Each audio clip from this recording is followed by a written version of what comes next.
This is The Water Table.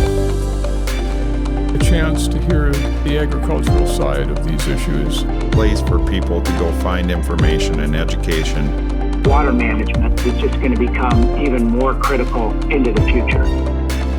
How misunderstood what we do is. I would encourage people to open their minds and listen to this dialogue.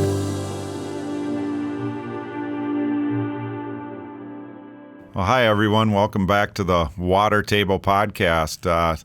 Today, I have a fun guest with me. I have Keegan Kult. Keegan's with the Agricultural Drainage Management Coalition, or I know it as ADMC. But Keegan's been working in the agricultural water management industry for about 15 years and has contributed to over 80 edge-of-field practices of installations, developed new conservation practice standards. And he has his Master's of Science degree from the Iowa State University. Almost said University of Iowa. That would have been terrible, but Iowa State University. That would have been a bad start. Yeah, it would have. And also has a Bachelor of Science degree from Iowa State University in forestry. So, Keegan, welcome to the podcast. Going to be a fun time just visiting about what you do. Probably explain a little bit more about ADMC, and I'm gonna ask you questions that I know I'm gonna have a lot of questions to your answers, because a lot of things that I work on every day and talk about every day with customers and employees here at Prinsco. So welcome to the podcast. Yeah, thanks, Jamie. Thanks for having me. Kudos on this podcast, by the way. It's really well done. I put it out in my newsletter quite a bit to people that subscribe to us, and it has a lot of great material, and you guys cover a wide array of topics, so it's pretty interesting to tune in week to week. Yeah, well, it's thank you. Thanks for saying that. It's been fun to do, and it's interesting you say we cover a wide array of topics, because when the podcast is named The Water Table, and you're talking about water and agriculture and subsurface management of it, the topic gets pretty narrow, and so when you've been doing it for a couple of years, it's hard to find new topics. So we try to keep them somewhat similar, but yeah, they certainly have branched out, and a lot of those have branched out over because of relationships that somehow touch the industry, but might be a little bit, or significantly off from what you do at ADMC. And again, that's kind of how ADMC was formed, was a bunch of people from an industry that had relationships together, and a couple of people, Charlie Schaefer being one of them, that have a vision. Charlie's a visionary for sure, and now we're coming on over 18 years of ADMC being in business, and there's been so many good things that have been done, and I don't think that story has gotten out enough. So that's part of what I want to do here today, is just talk about that. Maybe we'll just start with what ADMC is. It's an industry-led coalition that develops partnership to advance America's water management and improve agricultural production efficiencies, water quality, and environmental outcomes to meet sustainable intensification goals. And that's what you are. But let's talk a little bit more about the history of ADMC. Why was there in the beginning the vision for ADMC? Yeah, that was kind of our good textbook definition of what ADMC and what ADMC does. Really, ADMC was formed, early 2003, 2004 to kind of be a response. At the time, there was a USDA initiative called the Ag Drainage Management Systems Task Force. And so that had a lot of the USDA researchers, other agency people like NRCS in there, as well as the extension universities were part of this task force. And really there are some things that task force couldn't do, and maybe they didn't have kind of the connections with on-farm as much. And so really the visionary Charlie Schaefer, like as you mentioned, had this idea of, well, we can pull the industry together and we can form the industry relations on this and provide feedback to what that task force is doing. Try to give them feedback on, are these practices that they're coming up with practical? what's working, what's not working. So ADMC, I think it's really interesting. It's a group of competitors that all come down, but they see the bigger picture, right? Of, we need to advance this practice. We can't just kind of rest on our laurels.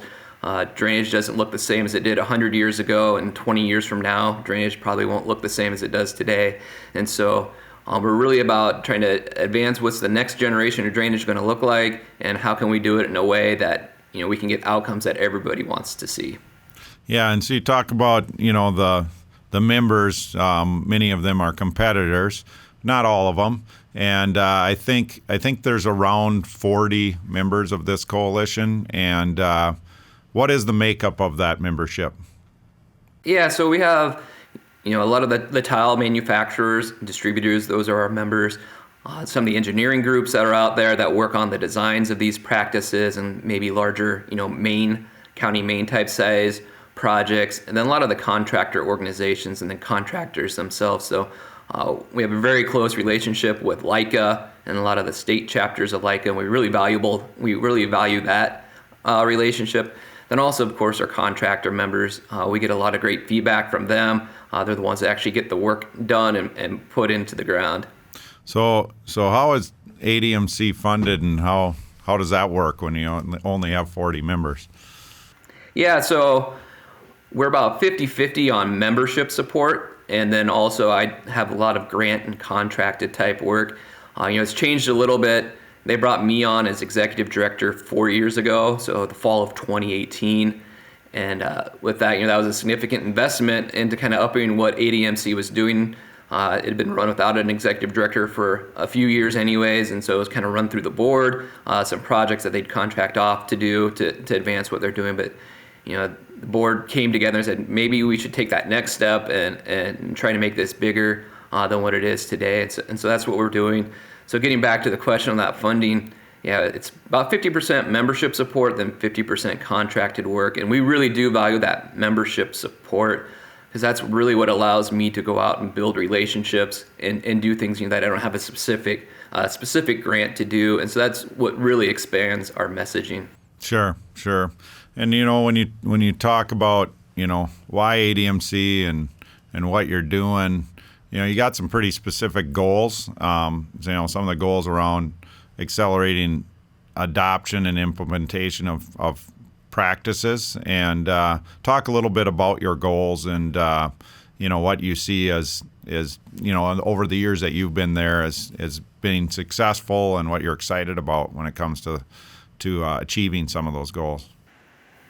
Yeah, for sure. Really accelerating adoption. We think we have a great list of practices that will work for a farmer and a landowner. They'll work for a contractor to be able to go out there and install. We just might not have the mechanisms to get those practices on the ground in an efficient manner yet. And so to accelerate the adoption of that, we look at just about everything, to tell you the truth. We're out there doing educational seminars with farmers themselves, with contractors on how to install the practices, but even some of our agency friends that are responsible for doling out the technical assistance and financial assistance.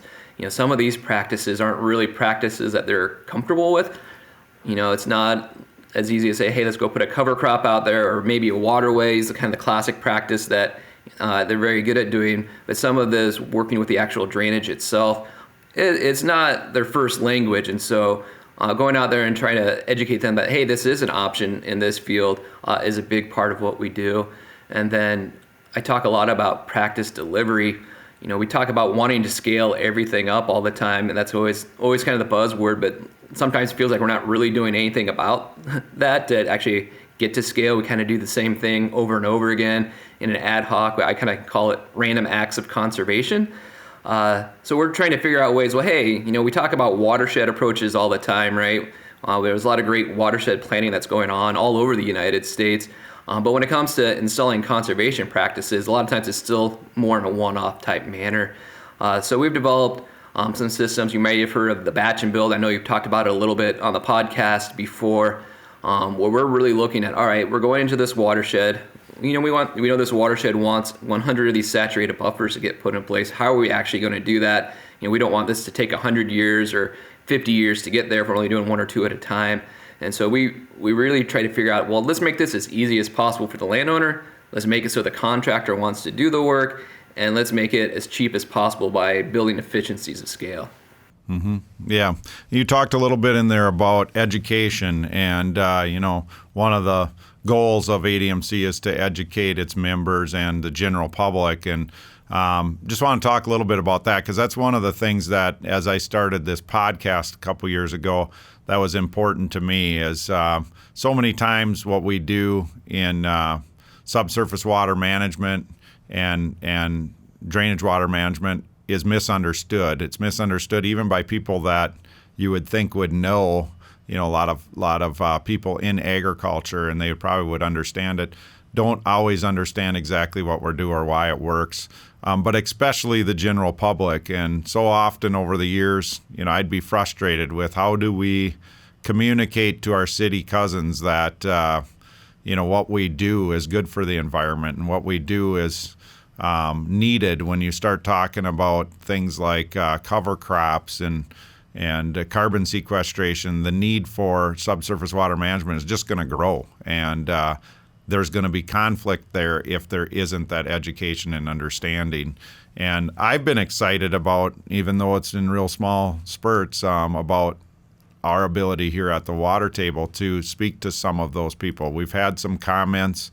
We have some listeners from people that are not in agriculture, are not an installer, a contractor, or a tile manufacturer, but just general public that want to learn. And they'll call me and ask me a question, or they'll tell me, I really learned something there. That's very small progress, but it's also exciting, because you got to start somewhere. And I think that ADMC is doing the same thing. But talk a little bit about any of your frustrations or wins when it comes to education to the general public. Yeah, and talking about kind of the misconceptions or how drainage is perceived and viewed, even within the farming community. Actually, I was writing an article just yesterday, and I was trying to edit. I couldn't quite get the right analogy. Maybe you could do it for me, Jamie. I always kind of say, drainage is one of the most appreciated yet underappreciated practices. It's one of the first things farmers think about doing when they get a piece of land if they're trying to make that improvement on it. Yet focusing on everything that we can do with drainage, it seems like an afterthought, and I come from the perspective of, where's our focus right now with our agencies, and we talk about soil health all the time, and that's a very important matter, but for some reason that we've separated soil health and water table management, and they're very intertwined on it. Dr. Hassan Ghane out of Michigan State University gives a great extension presentation about, if your tile system's underperforming, what are the reasons that it's underperforming? And one of the first things he'll talk about is soil health with that. If you don't have that infiltration, if it's compacted, you're not getting the water into that system like it was designed to do, and that causes issues. In the education standpoint, a win, I would say, actually, this past summer, we've revamped our drainage water management certification classes. We had a great partnership with CTIC, the center, our Conservation Technology Information Center out of Indiana, to go and put on a series of these trainings. And so we had Dr. Gary Sands from the University of Minnesota would come out and do these teachings. But the post-COVID world, now we're used to doing things online. So hey, instead of just doing these in person, what if we open it up online? And actually our first event that we had it all online, and we had 120 people sign up for that. We had 60 people that actually came and completed it in person, and other people just did the on-demand versions of that. But we had a great mix of, we had contractors in there, we had engineers in there, we had researchers that wanted to take the class just to get refreshed on it. But also, really importantly, I thought, was we had a lot of agency personnel. So we had a lot of people in the Chesapeake Bay area learning about drainage water management and the benefits of that. And that's one of the things I mentioned earlier, how you could go to a county office, and some county offices, they won't know what these practices are, and so they never encourage farmers to take a look at them. So being able to reach out to those people is important. And then, more general public, these partnerships that we have for the batch and build, for example, the Polk County was one of the funding partners on this. They're actually one of the managers on it. They're the fiscal agents of it, and they understood the practice well. So they're making that public investment in these practices upstream. And I think they realize that there's a lot of good that can be done by doing so. Yeah, for sure. And it just gives you an opportunity when you get general public, asking questions. It gives you an opportunity to tell your story, and our story as our industry is a really good story. And I think so often we don't, over the years, we don't get that opportunity to tell the story, so we don't know how to tell the story. And if we have more and more opportunities and we're in the conversation, we develop ways to tell the story that are clearer, that are easier to understand, and that people then can ask even better questions because they understand what we do and how we do it. How you started that too, I like to say, I heard a saying a long time ago around how it takes a long time to get dry, but only takes one day to get wet. And so I think that's part of it. That's an obvious statement. It's true. Every farmer will recognize that and understand that. But it also is at times then out of sight, out of mind, because what that means is there's short periods of dry times and there's short periods of really wet times, and there's all that in-between time. But that in-between time, things are just going fine, and everybody knows they need drainage, but they're not thinking about it all the time because they don't need it. They don't feel like they need it right now, even though they do, because of all of the research that shows how well it works. So I think that little statement is part of it, and how they think about it, because it's out of sight, out of mind. Yeah, and that really even applies to building that relationship, right, with the public. It takes a long time to get dry, so maybe a long time to maybe heal a relationship. Usually, like, people start pointing fingers when there's a big catastrophic event, right, and they think about it, In Iowa, of course, the Des Moines Water Works lawsuit, because we've had to run the nitrate plant so many days, and so then a lot of fingers started getting pointed. And so it takes a long time to build that relationship back after that big wet event, right? And I think it's also important for us to remember it is a two-way street. There are real concerns for people, the general public, on stuff, but by having these open channels of communication, I think it really helps a lot. And some people like to throw around the word partnerships just because it sounds good, but you really do get a lot of work done because people do have different areas of expertise. And I'll keep going back to this batch and build.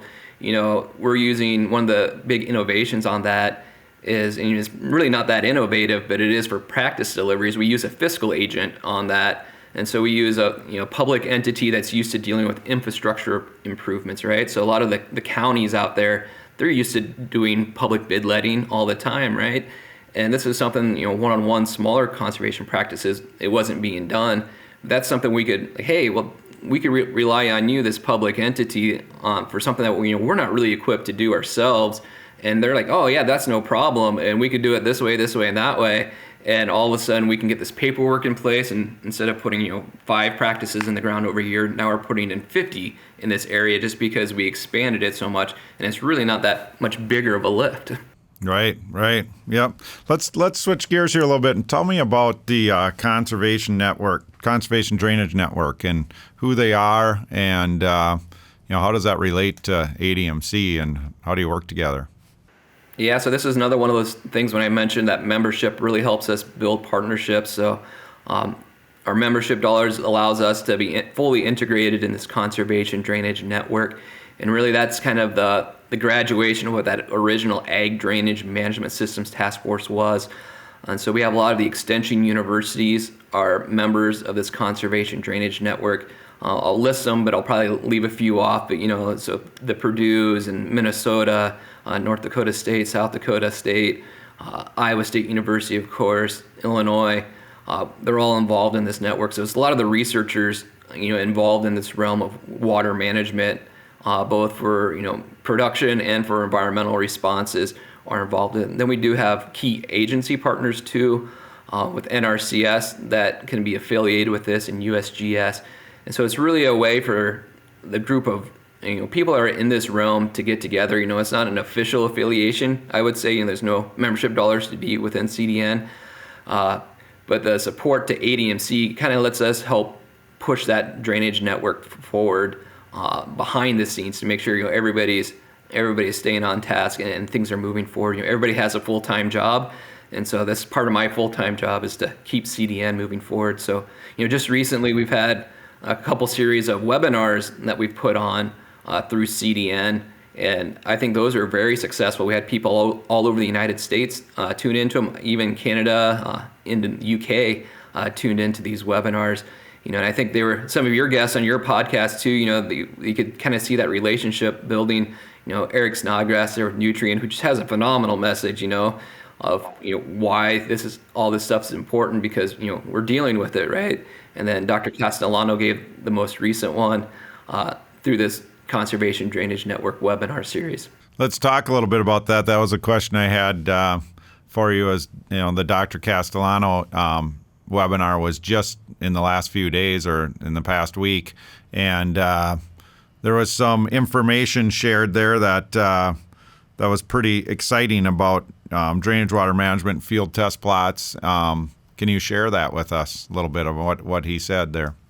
Yeah, so Dr. Castellano, for those who aren't familiar, he's at Iowa State University. He works in the Department of Agronomy. He's also with a new initiative center there, the Iowa Nitrogen Initiative, where they're basically going back through and redoing MRTN and taking a closer look at that maximum return to nitrogen equation that they're doing. So they're putting plots out all over Iowa. But some of the work that he's done, working closely with others at Iowa State, is looking at the impacts that drainage has on how efficiently we grow our crops. And so, really he's taking a look at it and, saying something that I guess we've probably all known in the past, but really putting some numbers to it now of how drainage takes a lot of the uncertainty out of the equation with it. And especially in terms of how much nitrogen does a farmer need to apply. That could be really unpredictable from year to year. I think the number he gave was 100 kilograms per hectare, which is about the same 100 pounds per acre, pretty close. There could be that big of a swing on what the optimum rate of nitrogen can be in an undrained field. And they did some comparisons and looking at controlled drainage.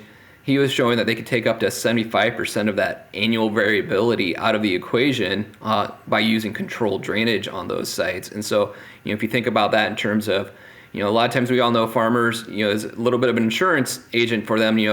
All right, if our recommended rate's 150, I'm going to go 175 just to be sure I have enough nitrogen. Well, if we can start really narrowing in on that, that takes a lot of, that excessive nitrogen out of the equation. I think a question, thanks for that. That's exciting. I think a question I want to ask you, and this really probably is as much for, what we talked about earlier, our listeners that might be more on the general public side, because they're driving down the road, they're in rural America and seeing edge of field practices, and they might not know what's going on, and that, ADMC is a part of that. But talk a little bit to me about edge of field practices. Give us maybe a quick overview of what they are and how they help with things like water quality and drainage water management. Yeah, so we really have kind of a couple different forms. They all get lumped into edge of field. First, water or drainage water management or controlled drainage. That's more infield, I suppose. But that's where we can actually control that outlet elevation of that field. So instead of having 24/7 free flow out of a tile line, we can shut that water off when we don't need drainage, because we don't need drainage year round. So during the spring, before spring field operations, you want to get that benefit of that drainage. Then you can actually hold that water back after you get your spring operations taken care of, and kind of maintain that water table and hopefully stair step it down to what your rut growth is going to be. And you can store some water for later in the year, maybe open it back up towards harvest in case we get hit with another wet fall, and make sure you can get those operations done in time. But when there's nothing in the field, you can shut that drainage off and kind of hold it in place until that next spring. And just by doing that, you can reduce your nitrogen that's coming off that field by 50% or more. You can also see those yield bumps, and we're going to get better at, with automated drainage, kind of honing in on those recommended where should we hold that water table. But, we can see 5-10 bushel per acre yield bumps by doing that as well. And then kind of the other suite of practices are truly at the edge of field. So the saturated buffers and the bioreactors. Saturated buffers, pretty simple practice where we have a control structure and we sit on that main or on that outlet, and we basically will divert a portion of that flow through a parallel pipe that runs parallel to the stream about 30 feet away, and we let that water go through that soil profile and then go through denitrification in that soil profile. Bioreactors are a little bit more of a lift for a practice compared to saturated buffers, but they do work in about any location, so that's the big positive with bioreactors. But instead of having that tile line run parallel to the stream in the soil profile, we basically excavate a pit and put some of that water in that pit of wood chips and let that denitrification process happen. And with both of those practices, we can pull 40 to 60% of the nitrogen out of the system by doing it. Yeah, and I mentioned being able to see these. That was most of them you can't see because they're, but something like buffer strips. There's buffer strips all over, and I think that's been a win-win. I think general public like to see them. They like to see the grass. They know that wildlife it's good for, but what they don't know is that it's a little bit my language now, but a little bit buffer strip 2.0, and taking buffer strips that have been around and now saying we're going to saturate these. We're going to run our tile drainage water through it and let all these grasses uptake the nitrogen. And we're seeing really great results from that. And I think, it was a win-win. Now it's kind of a win-win-win in this deal. So. Yeah, 2.0 is a great way to put it too, Jamie. We kind of had to go through, I don't know if fights are the right word, but we had to get through some red tape to make these practices allowable. And, because a lot of those filter strips, and we've done a great job of putting filter strips out in the landscape. There's millions of acres of filter strips out there, millions of stream miles that have received these buffer strips, right? But we can add to it. We can pull nitrogen from the subsurface. Those filter strips do a really good job at stopping surface runoff, distributing the flow of surface runoff, dropping sediment out, and any nutrients that's attached with that sediment. But it's something that's moving below the ground, like nitrogen that gets picked up by our tile lines. They don't do as great of a job because they don't get to interact. And now we can do that with this new system. And it took a little convincing to get everybody on board that no, even if it's in a CRP program, it's worth doing. And allowing this practice to happen, because now we're just getting more benefit from that same area, and we're not asking, it's not a big ask or as big of an ask, that filter strip's already in place. We're not taking land out of production for that farmer. Like I mentioned earlier, we just need 30 feet of perennial vegetation, so even if there's not one in place for a saturated buffer, a lot of times we can work with farmers on signing up for a CRP program for that 30 feet, and they're all right and willing to work with that.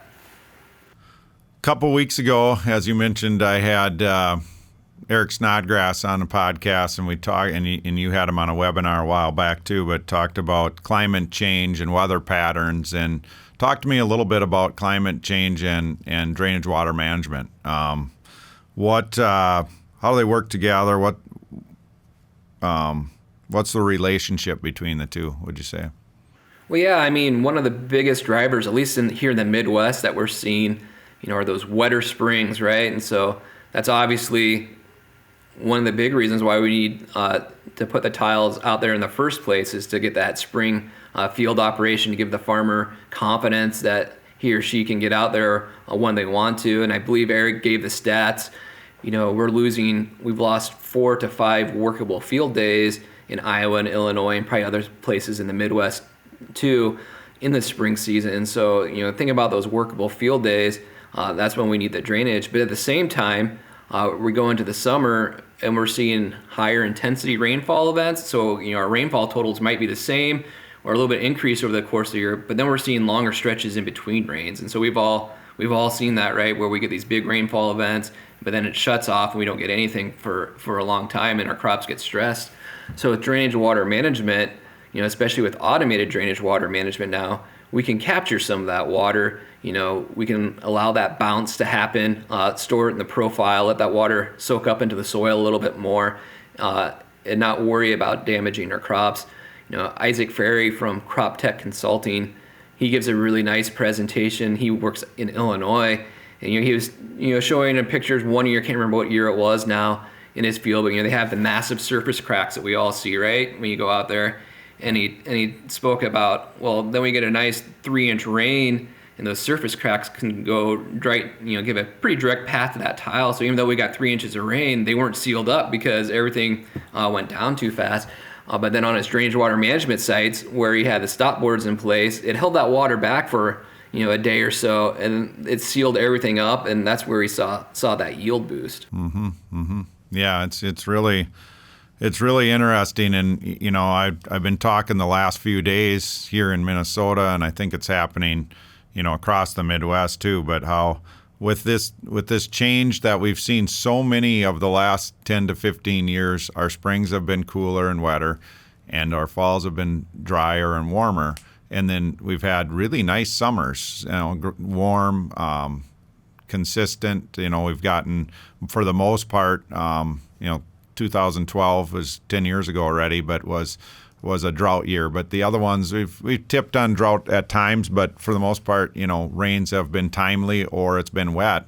And this year in particular, we got planted so late, and yet the crop is coming out. Where if we don't have significant rain here the next 2 to 3 weeks, we're going to have most, if not all, of our harvest done in or before a normal time when it got planted so late. And when you think about that, it's really kind of remarkable because it got planted so late. And if we would have had even 2 weeks in August or in June when it just was unseasonably cold, it probably would have really pushed that crop to a very late harvest. And yet it all worked out. But part of that, again, is this climate change thing in which we're just consistently having these warmer, longer falls to get this stuff done. And it does relate to what we do. So it's interesting. Yeah, definitely. And with climate, the climate change is all about building that resiliency into the system, right? And so this is where soil health and water management kind of all come into play. That healthier soil profile helps you deal with that. Those 5 less workable field days, we talk about before farmers, a lot of times, even if you read like the farm publications out there that, they talk to a champion farmer that's done, no-till for 15 years and it's been doing cover crops for the past 5. And it's always kind of a little caveat at the bottom of the article. It's like, well, I put a pattern tile system in, 2 years before I started the no-till system, right? Because they want that confidence that they're going to be dried out in the spring, and that's what the tillage, of course, used to give them was to dry out that top layer to create that seed bed, and so it all interconnects and works together. Yeah, for sure. We've talked for years about the opportunity for around 30 million acres of land for practices that we promote, drainage water management and edge of field practices, things like that. How do you see that going? Are we gaining ground? And I know for a long time, personally, frustrated that there just wasn't more adoption of practices. Are we making progress? I guess is the question on that. So I would say in pockets, around the nation, I think states like Ohio and Indiana are probably doing a little bit better on that than some of the other states where there's a high, amount of acres that would fit for that drainage water management practice. I know Kent calls me all the time about those 30 million acres, and so yeah, that's something we think about. One of the things, and actually with the conservation drainage network relationships that we've built, I think we really need to move forward with it in studying and getting more of that agronomic response with drainage water management. It was a practice that when we first came out with it, we looked at how do we make this as easy as possible for the farmer, right? So we had recommendations of changing those outlet height or the stop board settings, 4 times throughout a season because we didn't want a farmer to have to go back and forth to his field 10 times because we know that that wouldn't happen, right? They would probably just open it up and leave it open. But now with automated structures where you can control that outlet height, from your tablet, your phone, your laptop inside your house, you can check those water levels and get a little bit more aggressive with managing that. And so we're putting out some more kind of yield response studies on that. And I think once that data comes out, that'll be really attractive to the farmers. We're working with NRCS all the time on their programming on to get some cost share and technical assistance available for these projects. But I really think once we get that yield story tied in with this, that these things will go in, they'll sell themselves even without, federal programming. We might need some help still with the technical assistance to make sure systems get laid out correctly. But, I think we're on the cusp of seeing a lot of attention being paid to drainage water management, and then a lot of adoption that will follow. Yeah, for sure. And do you see other barriers to farmers for these practices? You mentioned maybe a few of them, but in regards to like TSPs, things like that, what barriers are out there that we can help remove?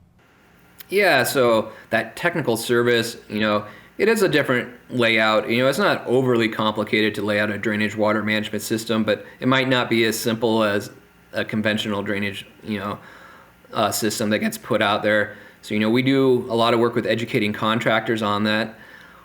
The barriers, I think our contractors have a good grasp of these practices. Now it's really time to start educating their customers on that, and because I think their customers will demand it, and then the contractors will want to do it, right? We all kind of do what our customers want us to do. So if the customer just asks for kind of a conventional system, that's what gets put out there. When it could be an opportunity for these drainage water management systems. Getting back to these barriers, we still run into headaches, every so often. So now to write these plans, there's, it's called a drainage implementation activity with NRCS. So it's fundable through EQIP actually for somebody to do a design. And they actually have really nice, cost share rates for a designer to do this. However, now that it's considered a design activity and not a plan, some states are requiring a PE stamp on this, which, is a little bit of an overkill in my opinion. I think we need to figure out how to remove that PE stamp from it, because this is something that contractors do all the time, and obviously they don't have that PE stamp, and they're more qualified than most to be able to do these designs. So those are conversations that we're having. And in states like Indiana and Ohio, they're not requiring that PE stamp right now, so that might be why we're seeing more of these acres go in there. Yeah, it's interesting that that you mentioned that. Just this morning before the podcast, I was talking with our with some of our PEs at Prinsco and about building a denitrification wetland on some of the property that I have, and their suggestion was, well, I think we should talk to the contractors that do this all the time, and obviously we're going to do that. That was my plan, but I wanted their advice, and their advice really pushed it back on the contractors. Because in the PE world, this is what we do is kind of unique. So you're 100% right on what you're saying there. Yeah, I think Charlie Schaefer coined the term. Some of the times it's like requiring a dentist to brush your teeth, right? Like some of these stuff, like denitrifying a wetland, that might be a little bit different. That might be a little bit more design involved. But these saturated buffers, it's not that hard of a practice. And I kind of joke. You talked about in my intro there of developing 3 different conservation practice standards. I got my start with the Iowa Soybean Association in 2008, and they happened to have a bioreactor project going. It was kind of the first demo field scale bioreactors that were going in, and everybody else was fully employed, so they gave the project to me when I came in, and that's kind of my first intro to drainage. But I worked with Dr. Laura Christensen and Dr. Matt Helmers on the first bioreactor. They provided the design, but then they gave me the spreadsheet that was used and say, hey, you just need to find the grade of the tile, the main size, the material that's made out of, and then you can plug it into this spreadsheet and you could crank out some designs. So I designed the next 4 bioreactors that went in, and then Iowa Soybean and myself, I was the one that went out there and collected all the data for 3 or 4 years monitoring, and then we provided all that data to the NRCS to come up with a standard. And so it went from interim standard to an actual practice standard. But once it became a practice standard, I was no longer qualified to design them, even though they were based off of my designs to develop this standard. I worked myself out of a job there, so I was no longer qualified, since I'm not a PE, to go out there and do these bioreactor designs. So I always thought that was an interesting tidbit on how things work. Yeah, for sure. You talked a little bit earlier on about cover crops, and what effect do cover crops have on soil health, and when how does it relate to drainage water management and water quality? Yeah, I mean, it can be a complete systems approach then, right? Yep. So cover crops do a great job of they're out there, especially if you have those good growing seasons. In the fall, like if we get a couple splashes of rain here, they'll pop up if we keep this warm trend going on. They can utilize some of that nitrogen that's left over in that soil profile, tie it up in the vegetation, putting organic matter back down into the topsoil. That does things like, improves that infiltration rate, kind of gives a barrier. It does some weed control for everything else. That drainage system, drainage helps you grow more corn and soybeans, right? Well, it does the same thing with cover crops. It improves that aeration in the soil, so those cover crop stands can actually be even healthier, and you can get more biomass from your cover crop stands with that proper drainage system in place. And you mentioned utilizing that not just with conventional drainage, but with drainage water management. There's actually going to be some research coming out of Ohio State of how to properly manage your drainage water management systems with cover crops in mind. Because right now, when we think about drainage water management, we kind of shut that drainage off in the winter and bring that water table all the way up.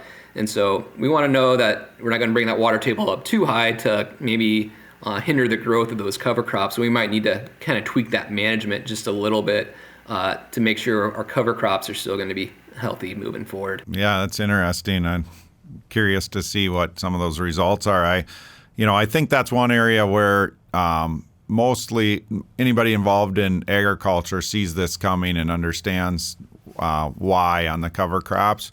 But I think it's going to be another much easier story to tell to the general public because it's going to be something they can see. That they're used to seeing stands of commodity crops, whether it's corn or soybeans out there, and that they come on, they get planted in the spring and they grow in the summer and they get harvested in the fall. But to see these cover crops out there is going to be something new for the general public. And I think if we miss the opportunity as an industry to tell the story on the why and how good it is for water quality and the environment and soil health, I think we missed a big opportunity there because I think it'll be easy to sell them on it. Yeah, and even, it's a great practice for farmers too, because farmers like to grow things, right? And so, yep. Of course, there's a big change in their management, but they can see those results too, so it's a little bit more tangible when they see that stand come up, and so they definitely appreciate that. Yeah, for sure. Well, Keegan, I've had a fun time visiting with you today and talking about ADMC and what you do, and you're pretty passionate about, what your role within the agricultural industry and within drainage water management. And, I think we all are really thankful to have you in that position and have somebody that's passionate about telling the story. So thank you for that. And, is there anything else you want to chat about here, kind of give you the last word here on the Water Table Podcast? No, just, thanks for having me, Jamie. And, there is tremendous support, in this realm. And I get support from all my members and our collaborators that we work with. And, it might have started off as what seemed like a small niche, but I think, these practices are really going to be taking off here in the very near future. We're not just saying that anymore. Those examples of that Polk County project, you had Jacob Hansaker on a year ago or so, and he was going to put 50 of these on, and now we put another 50 this year, so we're up to 100 just in Polk County. And in Iowa, I could foresee we're going to be putting, probably 200 to 300 of these sites in throughout the state in the next couple of years on an annual basis. And so we're figuring that out. We're going to expand into other states because we kind of got the process down now, and we're ready to roll in other states because we think we can make it work. Yeah, for sure. And it's a good reminder that we probably need to get Jacob back on and do an update on, how that went for him as a contractor and some of the results. He's too busy putting in sites, I think. I don't know if he has time. We'll have to wait till winter for that one. But Keegan, it's been really enjoyable to have you on, and again, thankful for what you do and promoting these practices as ADMC being around. How long have you worked at ADMC? So I just rolled over 4 years, I think. Okay. I think I started August of 2018. Yep. So it doesn't feel like that long. But you get to be in the fun part of when the real growth happens. But the organization formed and fledgling organization back from 2004, and for a while I'm wondering when and why these things aren't taking off faster. But like you said, I totally agree that we're on the cusp of that, and it's on the horizon. And it's going to be really exciting to see these practices take hold, the results of these practices, and then, for the visionaries in this thing, the Charlie Schaefers of the world that knew this was the right thing to do and knew it would work. Some of the gratification in that, just not for them personally necessarily, but it's really neat that they can see this happening and all of their vision and hard work kind of coming to life. So thanks for your time on the podcast, and look forward to visiting with you more in the future as we continue to tell our story. Yeah, great. Thanks, Jamie. Yep, appreciate it.